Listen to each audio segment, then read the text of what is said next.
मुन्नार, अच्छा, ये नाम सुनते ही दिमाग में क्या आता है? मेरे ख्याल से चाय के हरे भरे बागान, पहाड़ों पर छाई हुई धुंध और वो एकदम ताज़ी ठंडी हवा, है ना?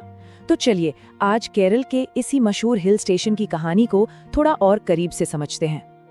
और देखिए, यही वो एहसास है जिसके लिए लाखों लोग हर साल मुन्नार पहुंचते हैं। जैसा कि एक स्टडी में लोगों ने बताया भी, उनका मकसद होता है सुहाना मौसम और बिना पोल्यूशन वाला एकदम साफ सुथरा माहौल। बिल्कुल सही, यही तो एक परफेक्ट छुट्टी की पहचान है।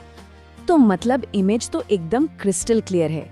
मुन्नार यानी धरती पर एक छोटा सा स्वर्ग, जहाँ प्रकृति अपने सबसे शुद्ध रूप में है, शांत, खूबसूरत और बेदाग। और ये सिर्फ कहने की बात नहीं है, आंकड़े भी यही गवाही देते हैं। मुन्नार भारत की सबसे साफ हवा वाली जगहों में से एक है। एयर क्वालिटी इंडेक्स यानी AQI अक्सर 50 से भी नीचे रहता है, जिसे कहते हैं एकदम बढ़िया। मतलब यहाँ आकर एक गहरी ताज़ी सांस लेना तो बनता ही है।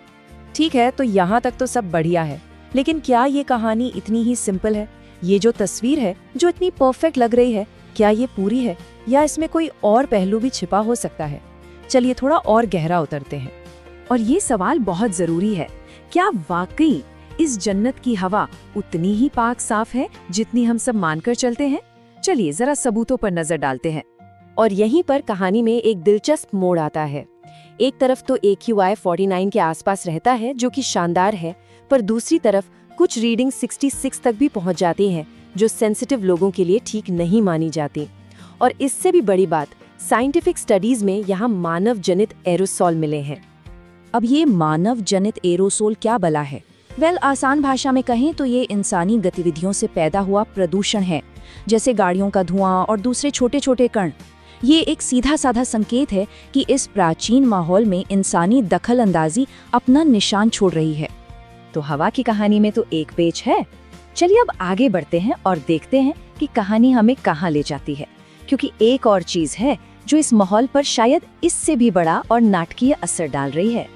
जरा सोचिए, एक शांत पहाड़ी जगह पर कानों को कैसा महसूस होना चाहिए?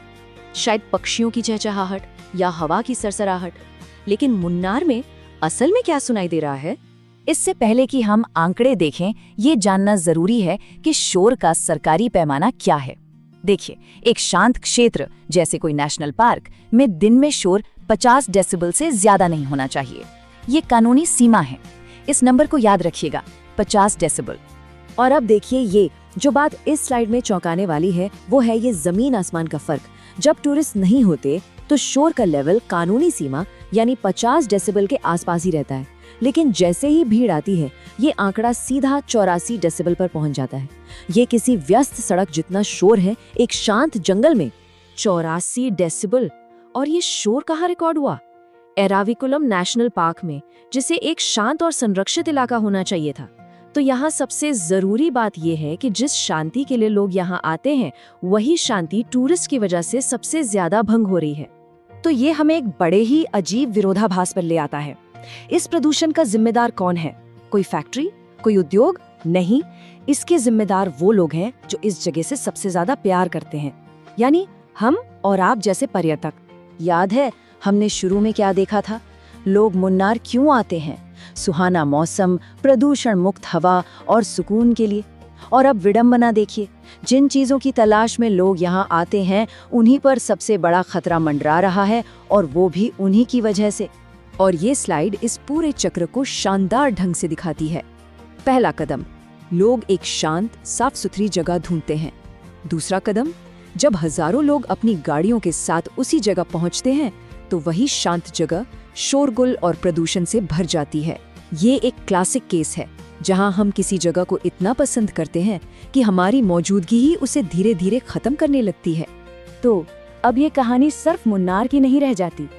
ये एक बड़ा सवाल है कि हम अपनी सबसे खूबसूरत जगहों को उनकी ही लोकप्रियता से आखिर कैसे बचाएं। इस पूरे विश्लेषण का निचोड़ यही है, एक अनस्पॉइल्ड यानी अनछुई जगह को देखने की हमारी जो चाहत है, वही चाहत अनजाने में उस जगह को स्पॉइल करने की यानी खराब करने की सबसे बड़ी वजह बन जाती है। और ये हमें इस आखिरी सवाल पर छोड़ जाता है, क्या कोई जन्नत अपनी ही शोहरत का वजन उठा सकती है? या फिर जिस चीज को हम सबसे ज्यादा प्यार करते हैं, क्या हम उसे प्यार कर करके ही खत्म कर देंगे? इस पर सोचना तो बनता है। Thanks for watching. Please like, share and subscribe us for more such content.